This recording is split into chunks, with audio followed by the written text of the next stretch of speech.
the day, beautiful people. Top of the day. Happy Thursday. It is April the 7th, 2022. Day 76 of year 4, reading through the books of the law and the prophets, another 4-year consecutive day count. Day 1094. Today, y'all, we're going to read Tablet Y, which is a really short tablet in the complete Annunaki Bible. And then after we finish with that, we're going to read a little bit more of what ancient wisdom expects of its disciples from the actual book. I ain't using my iPad today because this finally came. I couldn't find my other one, so I had to order another one. We'll be done with this and then possibly we'll probably be done with this by Saturday. So we'll be starting 2 new books, probably come Saturday or Sunday, definitely this weekend. We're gonna be done with both of these. All right. So let me put this down.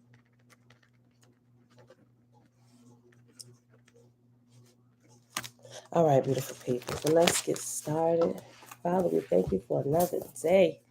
Jerry, yes. Oh, great spirit, open our spirit so that what? Hold on, I'm reading too fast. Oh, I was reading it wrong. Okay, let's try it again. Oh, great spirit, open our spirit to you so that we glorify you in everything we do. Yes and amen. Hallelujah. All right, beautiful people. Let's go ahead and read this short tablet Y. On page 381.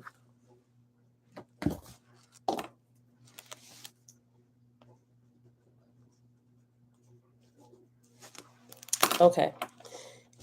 Using Mardukite materials to devise and plan, the gatekeeper should then have all the necessary physical ritual items thought to be required, prepared, and ready. And the title of this tablet Y is Book of Ceremonial Gatekeepers Notes.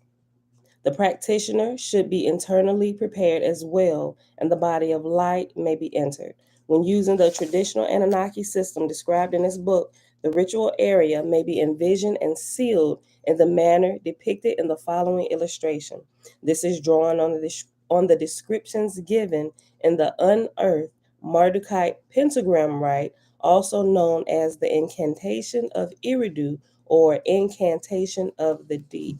And then it shows the sigil for it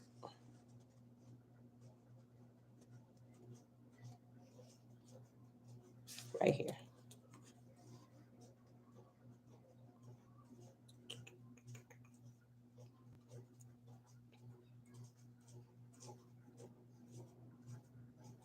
All right, and inside of it, while I read it, okay, just in case you couldn't see, because it looked kind of blurry to me.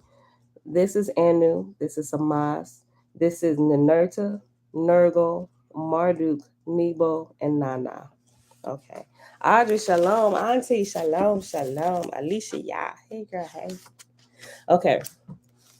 Conjuration of a personal watcher spirit is not unique to the Egypto-Babylonian system. By the time of the Assyrians, this had come to be known as the guardian angel, essentially an Igigi spirit or a Sedu attached to each individual human on earth as a shadow. Most practitioners in the past have also found some serious ceremonial success with the conjuration of the watcher alluded to in the Simonian contribution to the mysteries. And since we could find no logical reason to alter this part and nothing except much later Hermetic rites in which to replace it, we have not. In the case of the conjuration of the fire god, the Mardukite chamberlains did find one independently. And then it gets into the conjuration of the fire god. And it says, servant of the great God, companion of the flame, bringer of light, Gira, Gibble, Nusku, you whose mouth is the unquenchable flame, you who is seated in the fire, you whose seat is in the lake of fire in heaven, in whose hands is left the greatness and power of God. Reveal yourself here this day, and in brackets it has a night if you were doing it at night. Reveal yourself here this day, night, and speak with me, and give me answer without falsehood. I will glorify your name in the Abydos. I will glorify your name in Babylon. I will glorify your name before the sun. I will glorify your name before the moon. Rise up, son of the flaming disk of Anu, great God, Anu, heavenly Father. Descend into me with your holy servant. I invoke thee. Gibil, Gashuru, Umuna, Yanduru, Tushti, Yes, Shir, Ilani, Ma, Yauki, Gishbar, Z, Dinger, Gira, Kanpa. It is not I, but Marduk, slayer of serpents, who calls thee here now. It is not I, but Enki, father of the magicians, who summons thee. Come forth in and give answer. Come forth and let my eyes be open this day, night. Spirit of the God of fire, thou art conjured. And that's the end of the conjuration of the fire god. Then the next portion is the Mardukite pentagram, right? And it is actually the last part of this particular tablet. This introductory rite is comparable to what modern practitioners encounter as the LBRP, or the lesser banishing ritual of the pentagram. And it has reference 121, which says, see also Sorcerer's Handbook 20th Anniversary Edition by Joshua Free, or Arcanum, the Great Magical Arcanum by Joshua Free. The rite is used often in contemporary ceremonial magic. A Mardukite version, also known as the priest incantation of Eridu, may be used within the Annunaki system. The purpose of the rite is the same: a preliminary and closing rite used to banish the existing energies of a space, acknowledge the beings, consecrate space as a mandala or magic circle to them, and finally to graciously negate resonant ritual energies at the end of the ceremony. We definitely some of this was in the previous tablet. I had to double check, make sure I wasn't reading the same one over. Yeah, that's almost word for word in the previous tablet towards the earlier part. Okay. In the LBRP, pentagrams of light are traced and envisioned in addition to the activation of the elemental gates. Egypto-Babylonian rituals from ancient times often involved lighting a lamp or lantern at each quarter, as well as a larger central fire consecrated to the fire god. Candles may be substituted when necessary. I am the priest of Marduk, son of our father Enki. I am the priest in Eridu and the magician in Babylon. Samas is before me. Nanasin is behind me. Nergal is at my right hand. Ninurta is at my left. About me flames the pentagram, the sign of our race. Above and below me shine the ladder of lights. Anu, above me, the king of heaven. Enki, below me, the lord of the deep. The power of Marduk is within me. It is not I, but Marduk who commands thee. The final key to the dispersal of prior undesired energies that can affect the harmonic flow of a working are the following words: Inu Shub Am Gig Apsu Kish E Giga Gar Shag Da Sisi Armarda Ya Dinger Ud Kalama Siniku Dinger Nina Guyu Net Zaranku Ga Yashu Shamag Mu Ku Tu. And that is the end. Y'all, did I read this? Hold on. Hold on. What?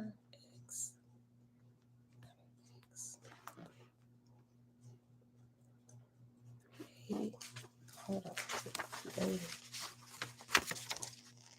I feel like I just read this over again. So 380, Tuesday, Wednesday. I think I probably read this again. Francis, shalom, shalom. I feel like I read this a second time. Hold on. Well,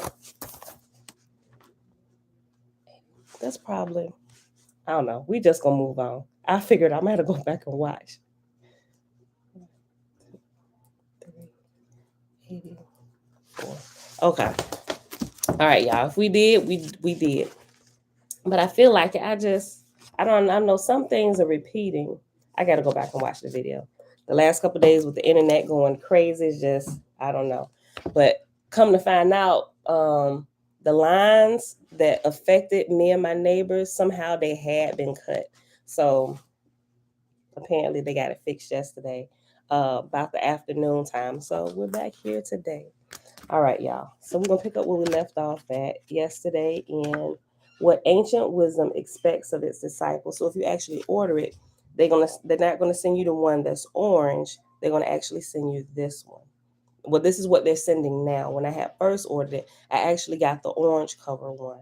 Like it shows the cover that I posted in the community section. And if you go to Kindle to read it, you will see the one with the completely orange cover and just the title of it. So when you buy the printed version now, they send you this one right here. Okay. So when it has men sitting around an ancient sage and they're just kind of talking. Okay. All right. So I'm going to go back a paragraph from where we ended yesterday just to make sure this flows really good. Okay. And if you actually have the printed version, it's on page 24, and we're starting at the second paragraph. Okay. Every 100 years, the voice of the great school is heard, and into the world comes one to bear witness to the unseen.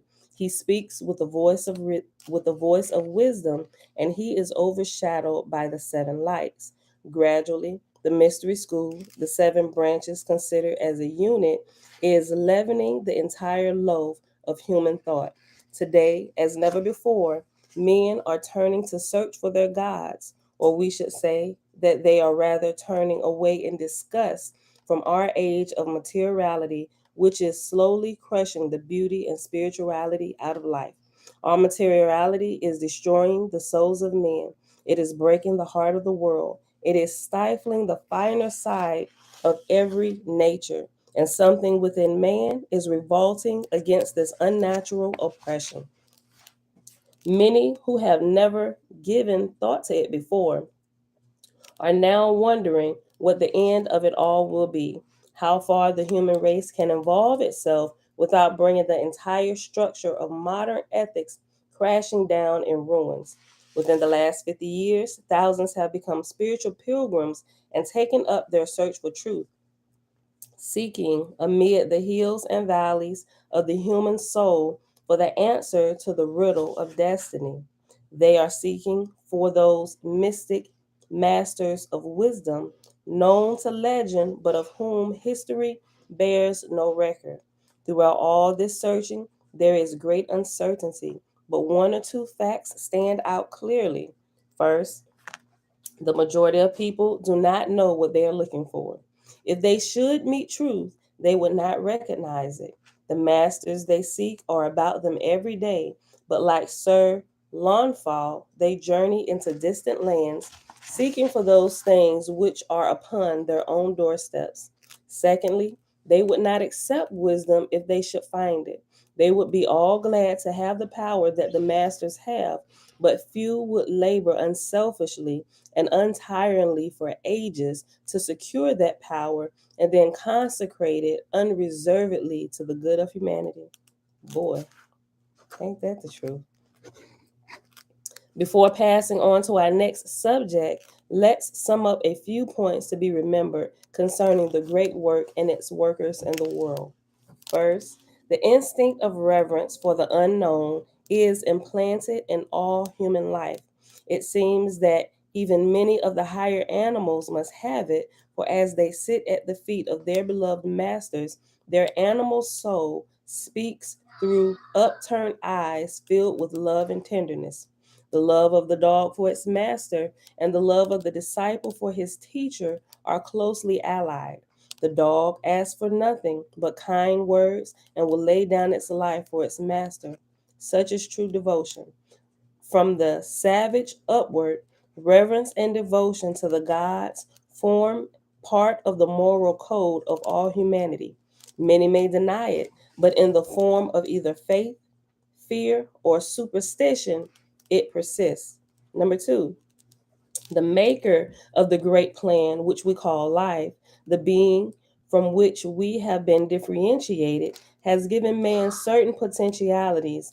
Then, when awakened to dynamic powers, will give to each the faculties whereby he may know that plan. By learning it himself and applying his wisdom, he may then reach the position where he can assist others to harmonize their lives with the same law. Number 3, for the purpose of disseminating wisdom wisely among all the nations of the earth, the schools of the ancient mysteries have been established, not by the will of man, but by the will of the gods themselves, laboring through the channels chosen from the most highly evolved children of the earth. Number 4, having established these schools, the superior intelligences became the central invisible powers of these schools and are still in actual communication with the adepts and masters who at the present time manipulate the destinies of these secret orders.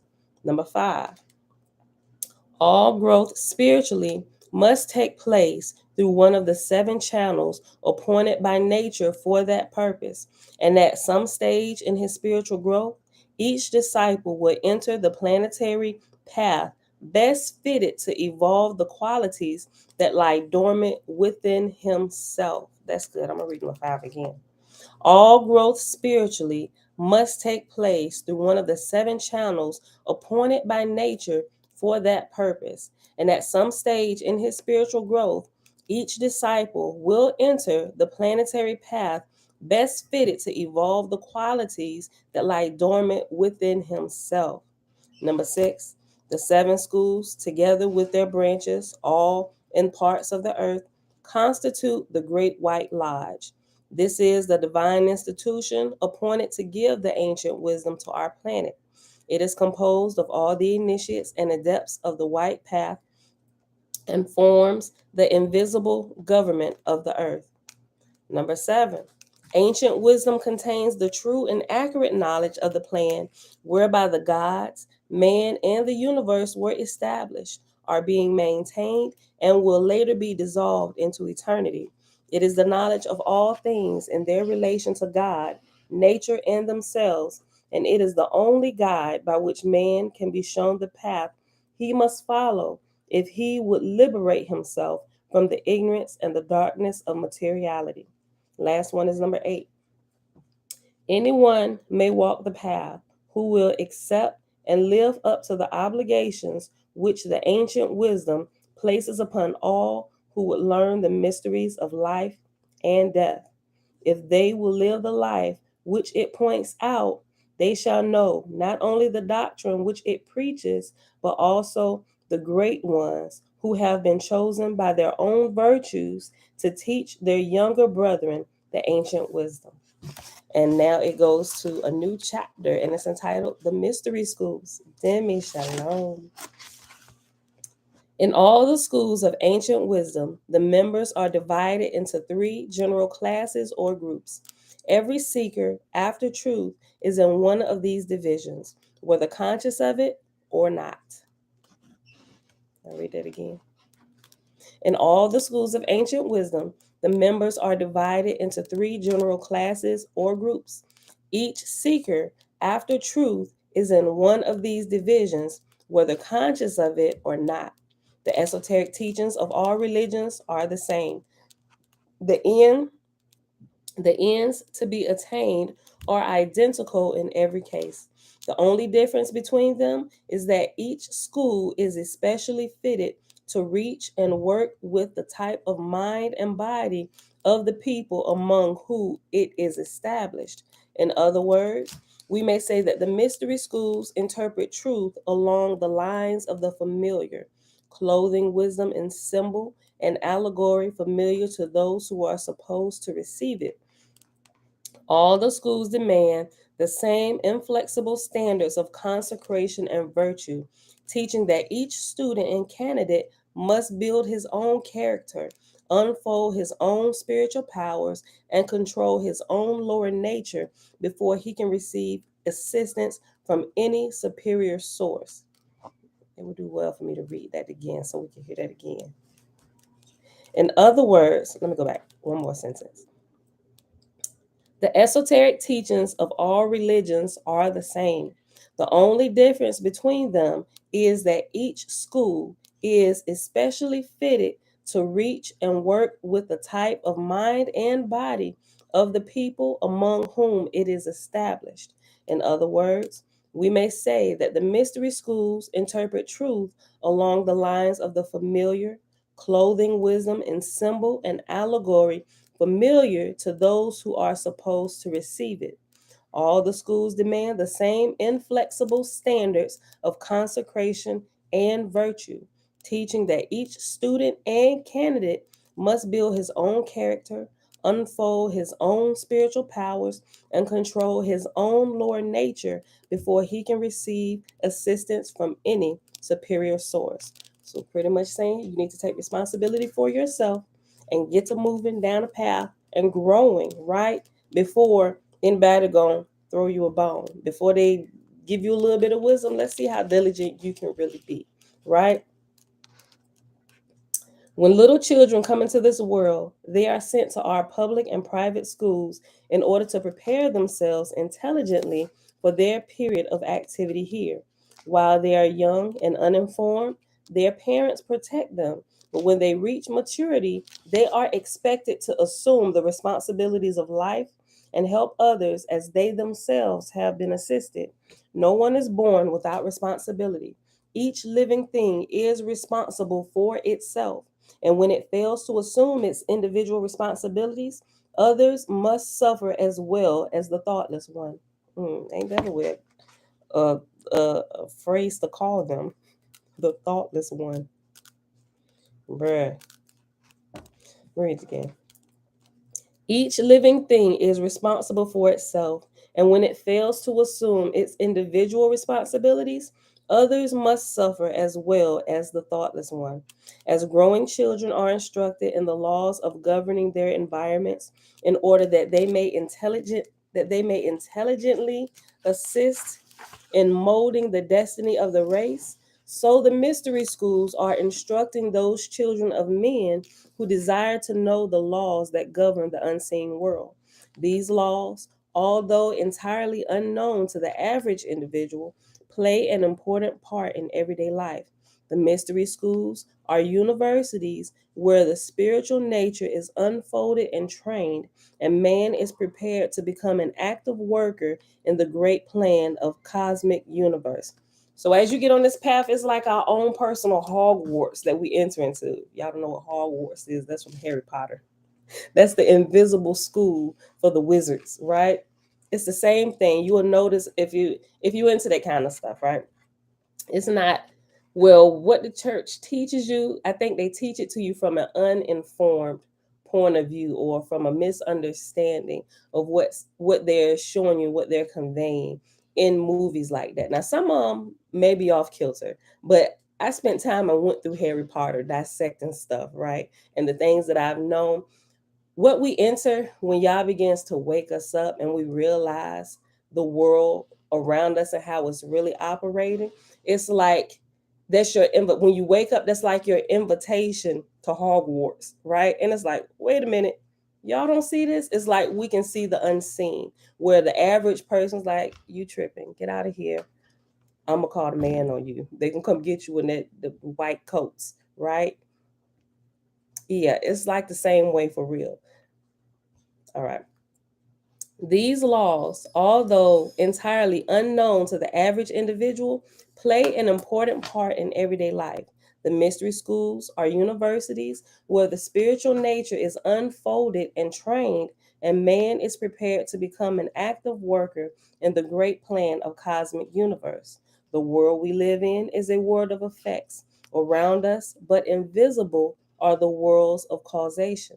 They are the realities, while the visible, which lives through the power of the invisible, is the illusion.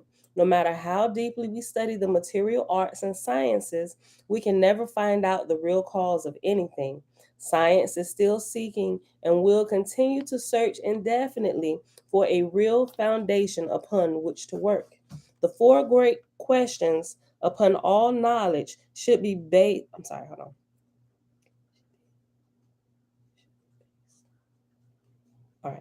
The four great questions upon which all knowledge should be based remain unanswered, and science is forced to admit that they are beyond the scope of modern mentality. What is life? What is consciousness? What is force? What is mind? No one can answer, for these are invisible things incapable of being measured or analyzed. Consequently, no material mind incapable of reason beyond the point of concrete vision will ever solve their riddle. If we would step across the line which divides the true from the false, the spiritual from the material, the eternal from the temporal, we must realize that the mystery schools were established in the world so that this transition might be possible. Through the special instruction and understanding gained by membership and graduation from these institutions, man is enabled to become a citizen of two worlds, for the schools themselves are of two worlds. Their gateways are in the material world, otherwise, yeah, right. Their gateways are in the material world, otherwise, none would know that they exist. But the temples themselves are in the spiritual substances of nature. In order to reach these temples, candidates must learn to function in the so called invisible substances, right? So you kind of get to that point by learning how to meditate and really being able to tap into the source of power there. That way you can actually experience the unseen world or the spirit realm. Mom, shalom, shalom. Demi, did I say shalom? If I didn't, shalom. The worlds of causation are invisible only because they are beyond the range of our sense perceptions by certain forms of culture. However, it is possible to develop sense perceptions at present latent in the average individual. These senses, being more highly evolved than those we ordinarily use, are capable of studying and exploring the so called casual worlds. As power is given to man, commensurate to his, commensurate to his wisdom and understanding, it is not safe at the present time to reveal to the world at large the methods whereby entrance to the invisible world is possible. If this knowledge were given to selfish people, unprepared for their responsibility, they would be able to destroy the universe, either through perversion or ignorance. In order to protect this sacred wisdom, obstacles have been placed in the way of its attainment, which only the sincere and courageous would be strong enough to overcome. Years of service, self purification, and self mastery must be passed through before any candidate will be admitted to the path of wisdom. Ooh, that's gonna be a quote I'm gonna put somewhere today. I'll read it again. Years of service, self purification, and self mastery must be passed through before any candidate will be admitted to the path of wisdom. 3 steps, degrees, lead up to the temple door, and all who wish to enter, whatever their race or religion, must climb them. There is no other legitimate way of gaining wisdom. Those who seek to enter the temple of the mysteries by any other by hold on. There is no other legitimate way of gaining wisdom. Those who seek to enter the temple of the mysteries by any way other than the gate appointed by the masters, the same are thieves and robbers. Man is willing to spend from 10 to 15 years on his material education in order that he may surpass his fellow man in some pursuit. Should he then expect to attain his spiritual wisdom in any shorter time? That's good. The position a person occupies in the mystery schools is not the result of choice, ballot, or election. It is his life and the way that he lives that is the determining factor in all his spiritual studies. What? Yeah, so you can't just be like, yeah, I'm gonna go ahead and I'm gonna get enrolled for the doctor's course. I want to become a doctor. That ain't where the mystery schools work. Let's see how you live your life, and we'll place you where we see most fit for you to be according to how you currently live and your current standards and morality. We'll place you where we know you need to be. Yes, babe. Put up. The position a person occupies in the mystery schools is not the result of choice, ballot, or election. It is his life and the way that he lives it that is the determining factor in all his spiritual studies. He is automatically placed upon the path of wisdom according to his vices and virtues. The rapidity of his advancement depends wholly upon his own merits, the sincerity, integrity, and devotion to which marks his daily life. He may remain many years He may remain many years in one grade or pass like a comet through many grades in a few years.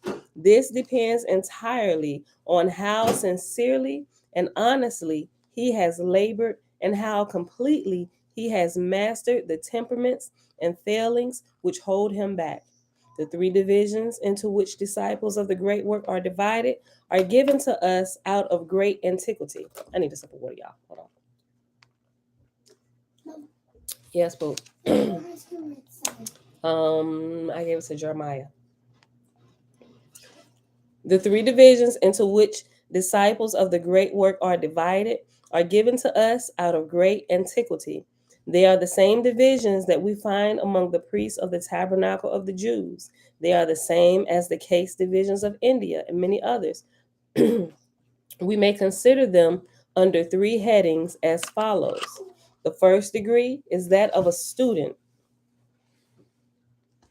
This is the lowest of the three grades of the mystery schools and is composed of persons of either sex who have accepted the masters of wisdom and their work of unfolding human consciousness as the greatest reality in life and who have, of their own free will, joined themselves to the cause of human progress. This does not mean that they have sworn adherence to any individual or material organization. It means that they have sanctified their lives and dedicated their efforts to humanitarian service, which is the true path of mystery and the only road which escapes the pitfalls of egotism and commercialism, right? Service is a great word. It means a devotion to the needs of the masses, which is so strong, perfect, and unselfish that wealth, honors, and all things this world holds dear will be given up instantly, gladly, without the sense of sacrifice in the service of the ideal it has espoused. The class of student includes all who think, read, study, and aspire along the lines of the ancient wisdom. In its ranks are all so called independent occultists, various kinds of untrained psychics, mediums, psychologists, and others who have no direct connection with the teachers from any division of the great school, but who are seeking according to their own light to understand the initiate's words as they have heard them or found them recorded in literature. In this group, we also find many student teachers who, while not initiated into the mysteries, are seeking to assist others on the path of wisdom. Such a one was Socrates, who, while himself ignorant concerning many things, gave to the world two of its greatest initiates, Plato and Aristotle. The student is generally without any actual proof of the thing he believes, while some intuitive voice within, however, tells him that the studies he is laboring with are true.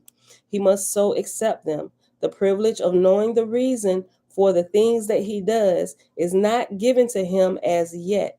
He must obey blindly the great laws as they are revealed to him and await the pleasure of the elder brothers. During these years of spiritual darkness, he must spend his life in self improvement along those lines which he normally recognizes as virtuous and true. He must consecrate himself to the labor of preparing his nature for the greater responsibilities that are to come. Over 100 years ago, a great disciple of alchemy and magical philosophies, compiled a series of suggestive rules for those who desire to become true students of wisdom. We have extracted from the writings of Francis Barrett the following thoughts, not quoted in full. Lesson 1: Learn to cast away from the all vile affections, and in constancy of mind let all thy dealings be free from deceit and hypocrisy. Lesson 2: Keep thine own and thy neighbor's secrets. Court not the favors of the rich. Despise not the poor, for he who does will be poorer than the poorest. I'm going to requote these lessons today, these few, and I'm going to post them on Facebook and in the community section. Lesson 3: Give to the needy and unfortunate what little thou canst spare, for he that has but little, whatever he spares to the miserable, God shall amply reward him. Lesson 4: Be merciful to those who offend thee or who have injured thee. For what shall the man's heart be who would take heavy vengeance on a slight offense? Thou shalt forgive thy brother until 70 times 7. Lesson 5: Be not hasty to condemn the actions of others, lest thou shouldest the next hour fall into the very same error. Despise scandal and tattling, and let thy words be few. Lesson 6: Study day and night and supplicate thy Creator that he would be pleased to grant thee knowledge and understanding. Lesson 7, and it has omitted as irrelevant. Lesson 8: Avoid gluttony and all excess. It is very pernicious and from the devil. These are the things that constantly tempt man, and by which he falls a prey to his spiritual adversary, for he is rendered incapable of receiving any good or divine gift.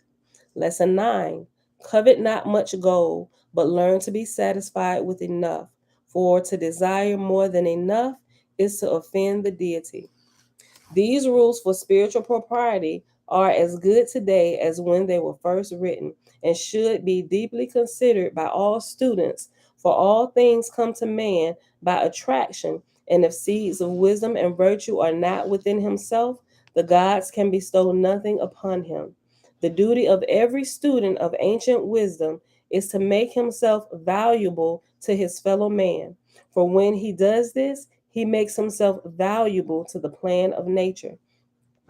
The student must always realize that he is preparing himself to become the hands and feet of wisdom. For when wisdom enters into the soul of man, the wise becomes its servant. The student must always bear witness to the divine urge of progress. He must train his mind, control his appetites, and make himself a well balanced example of human growth. His intellectual pursuits should be largely along the lines which will assist him with his judgment of human nature. He should study both people and things. He should not become a recluse, for if he loses touch with the world and the things of the world, he cannot efficiently serve that which he has given up. That's good. His study is to view life as a place and a time for learning, realizing that wisdom is the jewel to be extracted from material existence.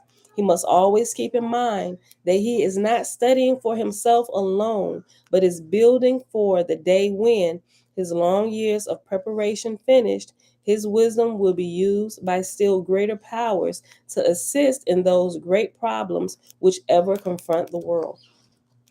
Every student should seek to develop talents. He should try to make two blades of glass. He should try to make two blades of grass grow where one has grown before.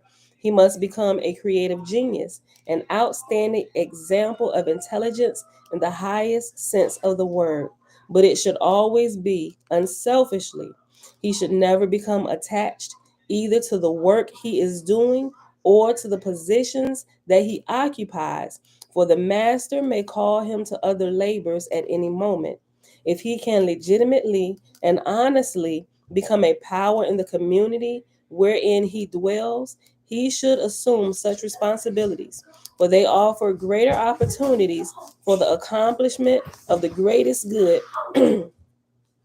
For they offer greater opportunities for the accomplishment of the greatest good to the greatest number. It is not expected that a student should have clairvoyant powers or any personal spiritual abilities. In fact, it is better that he should not, lest in his unenlightened ignorance he pervert them. Students seeking to gain various forms of mediumship and psychism by occult exercises and mantrams should take warning.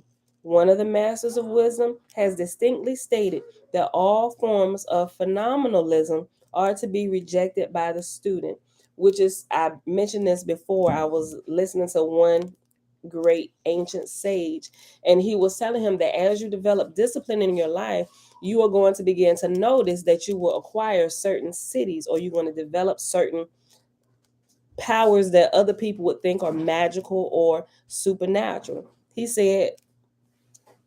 pretty much said, don't leave class early, right? He said, allow them to develop and flow through, but don't begin using them to prostitute people. Don't begin prostituting those things and those gifts that are being bestowed, or gifts that are developing in you, to take advantage of other people. He said, as a matter of fact, if I find out that you're using any of them, he said, I'm going to close your eye for good, right? And now I completely understand what he meant by doing that, because you're not developing these things to take advantage of people or just to build your kingdom selfishly while the whole world goes to pot, right? You should be developing yourself to join the ranks of the what do you call it, the other ancient sages and the other ancient what's the word they call them, the other ascendant masters, to help the entire creation, at least all those who have been assigned to you, also raise up to a level of wisdom, right? Thereby rehabbing the current world where we live, right? Making this a better place to live, taking the rulership of the world out of the hands of the wicked and restoring it to the hands of the righteous, right?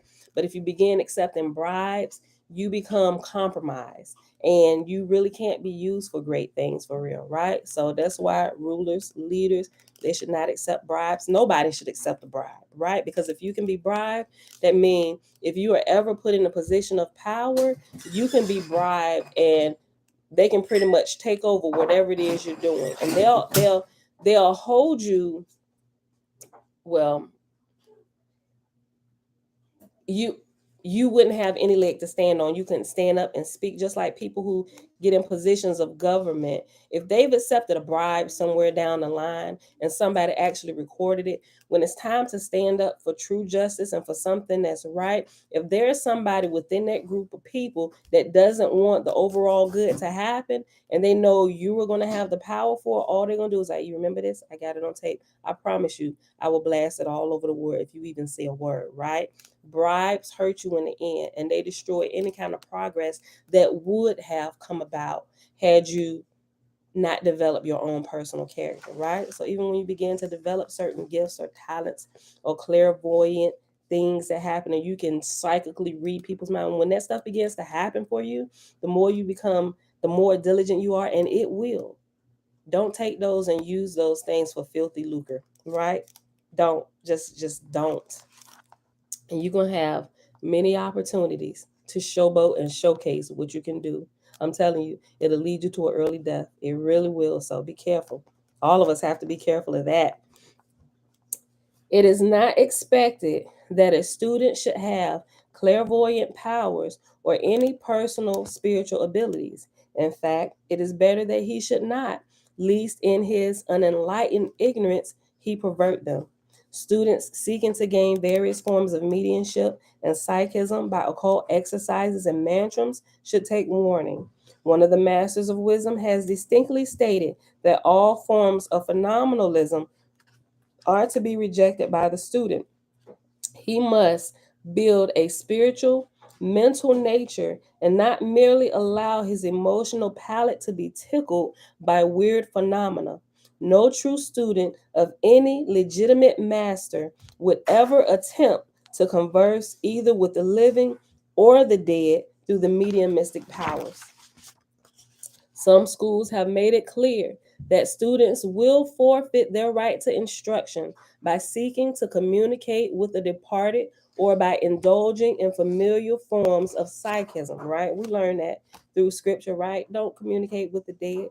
First, we should learn about what they are, who it is, what the dead really are. We need to learn truth from error, what's living, what's dead, right? And go through that. And once you're able to decipher that, and you know what is truly dead, you don't communicate with them because they can't offer you any kind of wisdom because they are literally still asleep. And those who are actually in the spiritual realm who are woke, and you will find woke people who have departed this physical realm who are truly alive and not dead. And you will also see them here in the physical realm, and they go between the two. Y'all got to learn wisdom there. We all have to, and be able to decipher between the two and understand who's truly dead, and we are not to communicate with them, right? Okay. That's like another whole lesson, like a whole course. It really is. I'm gonna read this again. We're just gonna go on. Some schools have made it clear that students will forfeit their right to instruction by seeking to communicate with the departed or by indulging in familiar forms of psychism. The student is not expected to be a great occultist or a great mystic. Such aspirations belong only to the higher grades. It is, however, demanded by the masters of the student that he shall be simple, humble, honest, and patient, struggling daily to gain master with the true virtue over the undesirable traits of his own nature. He is not in a position to dictate what the masters will have him do. He must accept unquestionably the responsibilities that are given to him of the great unknown and fulfill each of them as honestly and thoroughly as lies in his power. At this period of probationship, the student is gaining mastery over the little things. Let him make sure that he is successful. Let him struggle to control the sharp tongue, the critical mind, and the abnormal viewpoints that they should not later bring dishonor upon the spirit of truth when it shall come to dwell within his nature. Let me read that again, y'all. That was so good.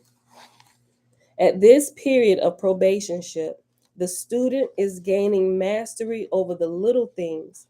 Let him make sure that he is successful. Let him struggle to control the sharp tongue, the critical mind, and the abnormal viewpoints that they shall not later bring dishonor upon the spirit of truth when it shall come to dwell within his nature. The true student is cutting out a finer character from the rough ashlar that has been given him. He is struggling to improve each day just a little, asking not for power or light, but for strength to shape his destiny more truly to the standards of wisdom. These are the labors of the student. His worthiness to receive greater knowledge is tested by the long years of ignorance, often by much suffering. Though through all he must be obedient, patient, and true, realizing that each sorrow is an opportunity, each misfortune a lesson in disguise. That's good. This y'all, this whole thing is good. Read that again. This is preaching to me today. Okay, look, hold on. Look. His worthiness to receive greater knowledge is tested by long years of ignorance, often by much suffering. Through all, he must be obedient, patient, and true, realizing that each sorrow is an opportunity, each misfortune a lesson in disguise. These lessons he must learn. When this task has been done, they vanish to return no more. So once you pass that particular task or that cycle, you never have to repeat it because you gain the lesson that you needed to learn from it, and you've been able to implement it successfully. So that would never be an issue. Even if it comes up later, you'll pass it with flying colors, not even thinking about it. Like catching that arrow like Bruce Leroy did. How did you know? I did it. It's just, I caught it. I knew that that was the one, right? When he offers himself to the master's service, the student is filled with unworthy thoughts and elements.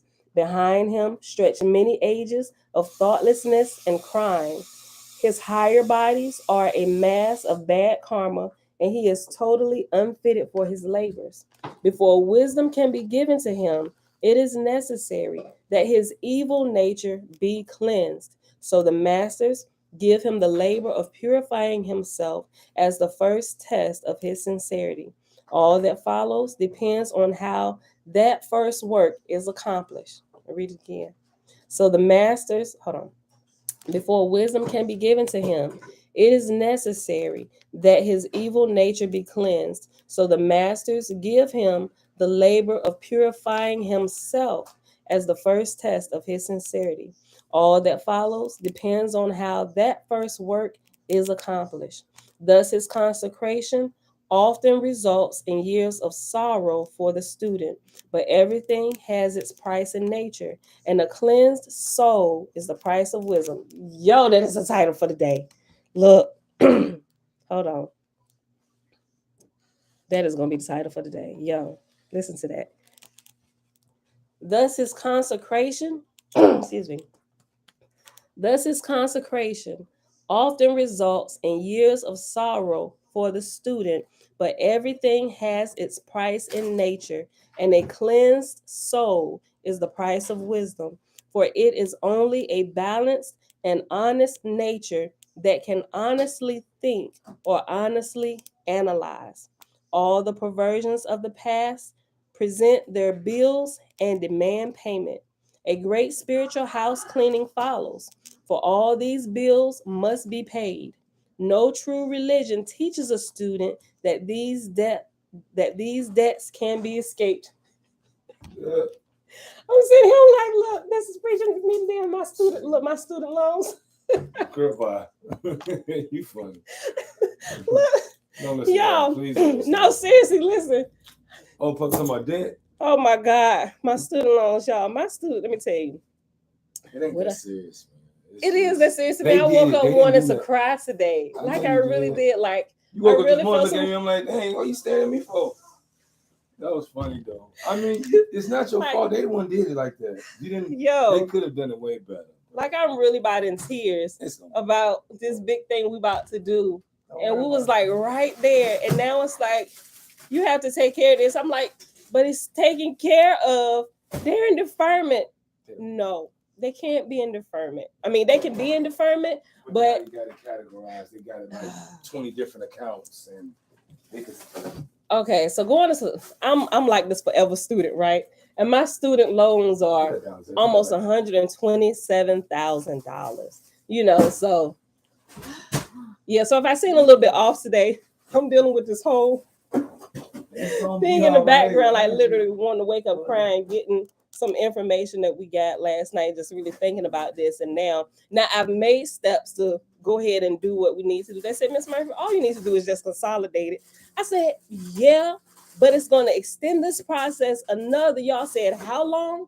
30 to 60, possibly 75, 90 days. Like I was not expecting that because y'all told me everything was good up to this point. Now we get to this point, it's like, yeah, no, we need to take care of this. When you could have told us that it's back then. Clue. It's always gonna be another clue. Like I'm sitting in the bathroom this morning, just rethinking my whole life. I'm like, what is all this for? It has to get correct. I'm doing too much. I'm probably just a little over emotional right now, y'all. It's just doing too much. Okay, my whole morning has been thrown off because of this. Okay, let me finish. We got about 5 minutes left. Okay. Yeah, I know. We gotta another clue, another meeting. I've been trying to pull myself together all morning. I really have. Okay, let me finish it. We're gonna pause. Thus, his consecration often results in years of sorrow for the student, but everything has its price in nature, and a cleansed soul is the price of wisdom. For it is only a balanced and honest nature that can honestly think or honestly analyze. All the perversions of the past present their bills and demand payment. A great spiritual house cleansing follows, for all these bills must be paid. No true religion teaches a student that these debts can be escaped. Oh, how. Yeah, trying to escape. I know, I'm just like, just push it off just a little bit more. No, Pamela, we cannot go any further at this point. You push it off for 5 years. I mean, That's going to affect the next thing. And because the government is going to require receipt of this, I'm sure they're going to ask for it for the GSA certification. They're going to want to see it. I'm just like, I think are they already past that process? No. They might be right. But I mean, okay. If you get corrected now, then it's going to be corrected. Right. So, I mean, at least it's really not a big thing. I'm just, you know how you're so excited about something? It's like, yeah, you're ready to pull the trigger like right now. And then it's like, nope, you got to wait a little bit longer. Like all hopes up, everything is moving. Now it's just like, not that it's bad. It's just a shock to take it in at the last moment and now have to adjust and it's just, I'm dealing with it better than what I would have a few months back. Okay.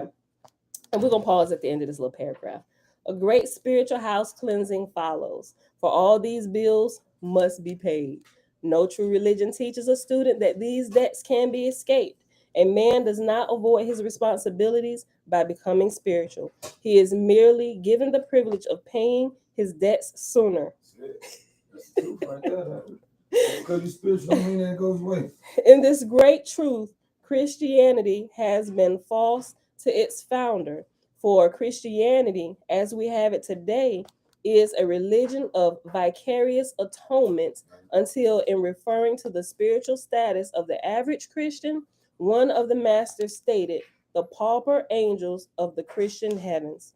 If the student takes up the ancient wisdom to escape his sins, he fails before he begins. For the masters were only honest men and women in their service, and all honest people should. I'm sorry. If the student takes up ancient wisdom to escape his sins, he fails before he begins. For the masters want only honest men and women in their service, and all honest people shoulder their own responsibilities. Yeah, we're gonna pause right here, y'all, because we got another meeting here shortly at 9. All right, so sorry for the being a little bit out of it today. So now you know, this is my home trying to pull myself together with some news we got yesterday. So with that being said, beautiful people, I hope y'all enjoyed what y'all could from today. Where's my thing? I don't know. You don't know? I don't know. Let me just do it this way. All right, so thank y'all for hanging out today. It is Wednesday. I got these. No, I'm sorry. I'm doing it wrong. Sorry. It's Thursday. You have an idea. It's Thursday, No, you said April the Saturday 7th, now. 2022, day 76 of year 4 of reading through the books of the law and the prophets, another 4-year consecutive day count, day 1094. We read tablet Y. Again, I'm almost positive now that we read that twice. Y'all can't pull myself together this morning. I am. I'm doing better. We read tablet Y again in the complete Annunaki Bible. Better get down. Wait. And we read pages 24 through 35. Mom, we miss karate. No, Pooh. And what ancient wisdom expects of its disciples. All right, beautiful people. I know this morning has been all kinds of all over the place. I'm sorry. I really do. I apologize. We need to go ahead and end this. Father, my prayer today is help me pull myself together today before we leave out this house, out into the world again, just doing business. All right, so Mom, you can that you is can bring it. your laptop. Help me and help all those under the sound of my voice today. I don't know what else to say. Seriously. Thank you, Audrey. Thank you. I appreciate that. Where's Audrey? She's a young lady who watches with us. Okay. This is her. Yep, that's her. Amanda. Shalom, shalom. Thank you. All right, beautiful people. That's it. We gotta go. All right, so I see y'all back here tomorrow morning, bright and early, 7:15 a.m. Eastern Standard Time. Peace. All right, Pooh, go ahead and end it. Hey, I have to press down. Wait, hold on. First, before you do that, make sure it goes never delete. Hit this. Okay, yep, that one. All right, post. Okay. No, I never leak All it. right, go ahead and end YouTube, baby. Mom, I didn't even eat dinner. Cause you fell asleep early, Pooh.